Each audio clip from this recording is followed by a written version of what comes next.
Bon, écoute, on va attaquer le dur du dur, la partie travail, même si on en a beaucoup parlé. Ouais. Donc, on va essayer de se concentrer sur plus la recherche d'emploi et peut-être des conseils.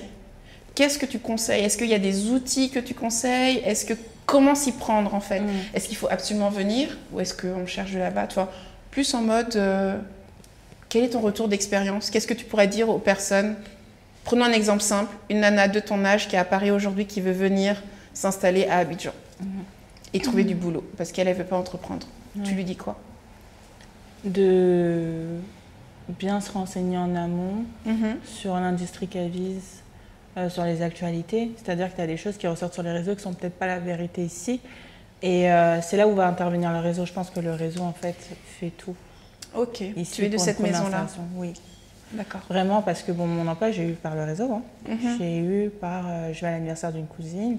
À cet anniversaire-là, je rencontre une personne qui recherche une personne pour la remplacer. Ouais. Et c'est comme ça que je vais trouver mon emploi, tu vois. T'as jamais utilisé, je sais pas, LinkedIn ou Welcome to the Jungle, truc comme ça, voilà, non? J'ai pas réussi à convertir. T'as pas trouvé, tu vois. Le seul où j'ai eu un entretien en postulant en ligne, c'était via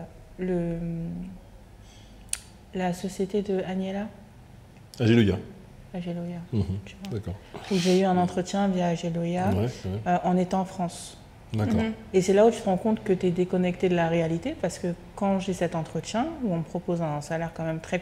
C'est maintenant avec le recul, je me dis, mais en fait, un salaire très confortable. J'espère que tu n'as pas fait la fine bouche. Hein? Bon, tu me connais, j'ai un peu essayé de monter jusqu'au soleil. Mais dans tout ça, tu vois, tu te dis, ouais, bon, bah...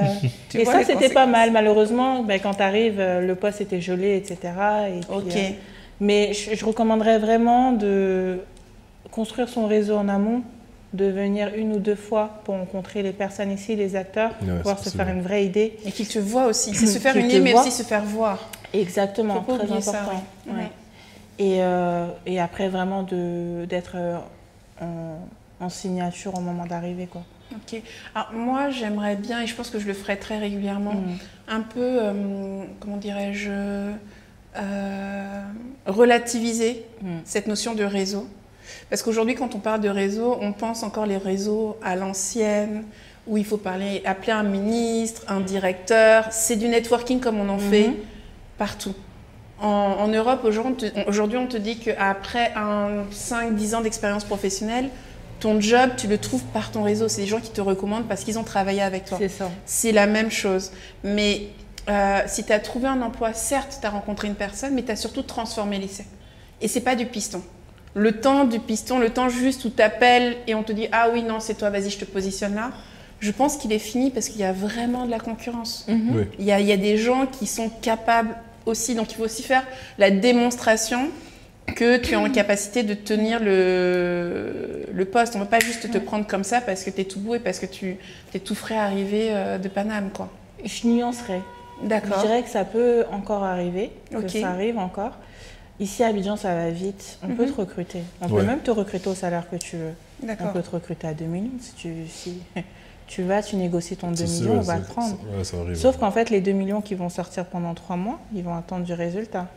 Si au bout de 3 mois, tu n'as pas fait ce qui était escompté, on t'éjecte. Ciao, bye bye. On t'éjecte, tu vois. Oui, donc, tu peux l'avoir, mais après, il faut savoir vraiment prouver que tu mérites le salaire qu'on te donne, tu mérites la position qu'on t'a donnée. Ça, c'est quand tu arrives en n'étant pas l'enfant d'eux. Je pense que tu es aussi l'enfant d'eux qui peut être dans un travail bien placé, dormir, faire ce qu'il veut, et il gagnera son salaire, etc. Donc, tu as raison de nuancer le propos, et c'est vrai que je parle avec l'œil d'une personne qui n'est pas d'origine ivoirienne. Et autour de la table, on n'est pas nécessairement d'origine ivoirienne non plus. Mais même ceux qui sont d'origine ivoirienne, c'est vrai que ceux qui appartiennent à certaines familles, à certains réseaux, ont certainement plus de facilité que d'autres, en fait. C'est ça. Ouais. Ok, tout à fait, ouais. Mais quand la nuance est importante. Quand tu n'es pas d'origine ivoirienne, tu arrives, tu peux avoir un salaire qu'il faut après savoir justifier pour garder, quoi. Donc c'est vraiment toi et ta chance. Je pense qu'il n'y a pas de bonne formule, à part le seul point commun qu'on peut garder, c'est le réseau. Avoir un réseau de qualité. Toi, tu es venu avec une spécialité marketing, événementiel. Est-ce qu'aujourd'hui, voilà, tu penses qu'il y a encore un avenir pour toi ici dans ce domaine, ou comme on disait tout à l'heure, est-ce que tu n'hésiteras pas justement à te chercher, entre guillemets, ou te repositionner dans un autre domaine? Je suis arrivée avec pour ambition de m'éloigner du marketing. Ah, finalement, ok. C'est ma spécialisation, j'ai un master en marketing digital. Donc c'est la facilité, dans un premier temps, de trouver un job dans cette branche-là. Après, j'ai envie de retrouver quelque chose qui est un peu plus général, de viser aussi certaines industries. Et du coup, je vais me tourner vers du projet. D'accord. Et c'est là où le poste que j'ai aujourd'hui va beaucoup m'intéresser, parce que ça me permet justement de retrouver cette notion de gestion de projet, de pouvoir travailler sur des dossiers en 360. C'est ça. Mais c'est vrai que le marketing, j'aimerais le garder, mais sur le point de vue stratégique. Et je faisais surtout beaucoup d'opérationnel en arrivant. Donc j'avais déjà cette volonté de pouvoir me restructurer un peu sur ce point-là. Ouais. Oui, c'est vrai que là, le poste que tu as aujourd'hui, là, il est beaucoup plus projet. Voilà, tu es beaucoup plus ça. Mais ça a l'air de te plaire. Oui. Oui, voilà, tu es très... On s'ennuie pas. Voilà, tu as l'air très busy en tout cas. J'ai rejoint la cour des grands.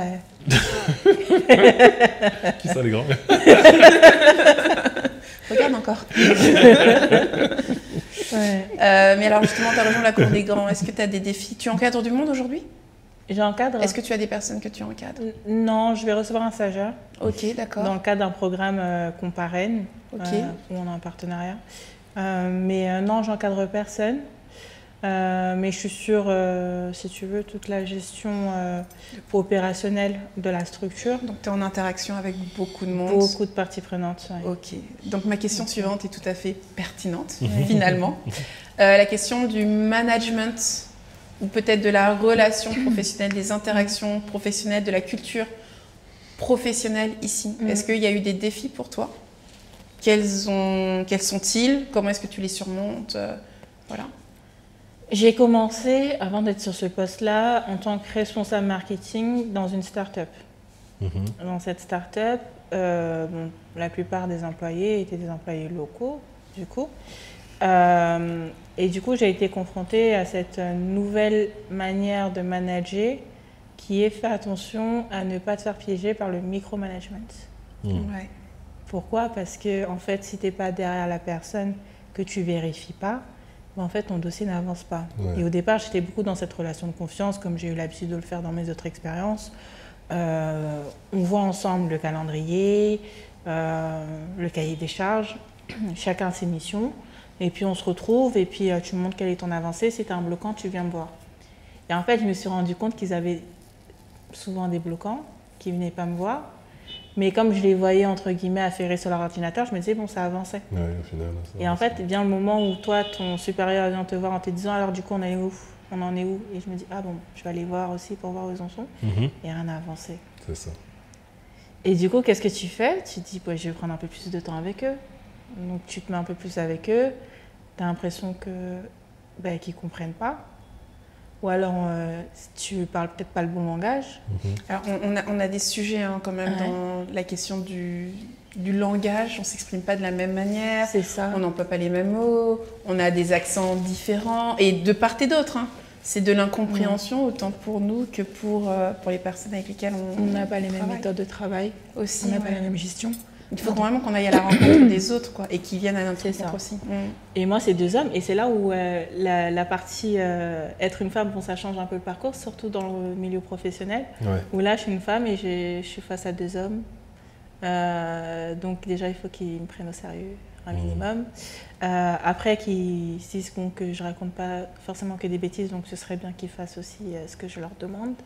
Et à côté, après, c'est le vérifier. C'est-à-dire que moi, je suis beaucoup dans la confiance et je me rends compte que ça ne fonctionne pas forcément. Et des fois, j'ai l'impression de perdre du temps. Et là où est le piège, c'est que si tu as l'impression de perdre du temps et que tu veux quand même avancer et aller vite, tu commences à faire le travail à leur place, en fait. Et là, tu perds du temps, quoi. Et là, je perds du temps parce que tu t'épuises. Ils ont leur mission, mais j'ai aussi les miennes. Exactement. Et si je me mets à faire leur mission plus les miennes, en fait, les miennes, elles passent comme ça. Et voilà. Plus, donc, le management, c'est vrai que ça a été un gros challenge quand je suis arrivée parce que tu as beaucoup de micromanagement à faire et c'est surtout, c'est pas à faire, c'est à éviter, mais c'est un peu compliqué de l'éviter. Et je pense que ça se construit sur la durée. Alors, je pense que le meilleur moyen de l'éviter, c'est de former. Mais c'est du temps.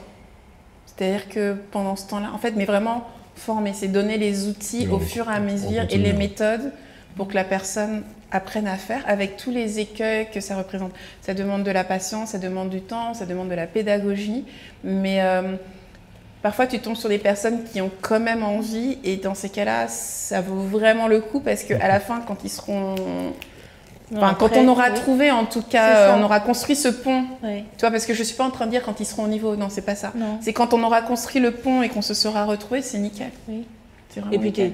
Moi, j'étais face à des personnes qui avaient le même diplôme que moi. Hein. Donc, tu vois, je me dis pas que je suis au-dessus. Et c'est pour ça que tu rentres vite dans une situation où tu es en confiance, en fait. Mais sauf qu'on n'a pas les mêmes méthodes de travail. Et ça aussi, ça fait beaucoup. On n'a pas les mêmes méthodes de travail, on n'a pas la même agilité, la même capacité d'adaptation. Bon, je parle des personnes ici en local, mais je peux parler aussi des jeunes, la Gen Z en France, en fait. C'est-à-dire que moi, je sais que je suis très débrouillarde. Si je ne sais pas, ben, je Google ou je cherche toujours une solution à mon problème parce que j'ai fait que de l'alternance dans mes études supérieures. Et j'ai toujours eu des managers qui n'avaient pas beaucoup de temps pour moi. Donc, c'est-à-dire que je sais que si j'arrive à lui caler 1 heure, en fait, dans mon heure, il faut que je sois performante avec mes problèmes que j'ai, les résultats que je vais lui montrer, etc., etc. Donc, si entre-temps j'ai des questions, je cherche autour ou je regarde sur Internet, je me débrouille, en fait. Il y a un mail, c'est l'autonomie. C'est ça, l'autonomie et la débrouillardise. J'aime bien quand elle regarde les stagiaires. Je les ai perdus. Là, je les ai perdus de toute façon. Donc, on ne coupera pas au montage, c'est pas grave. Du tout. On vous expliquera après.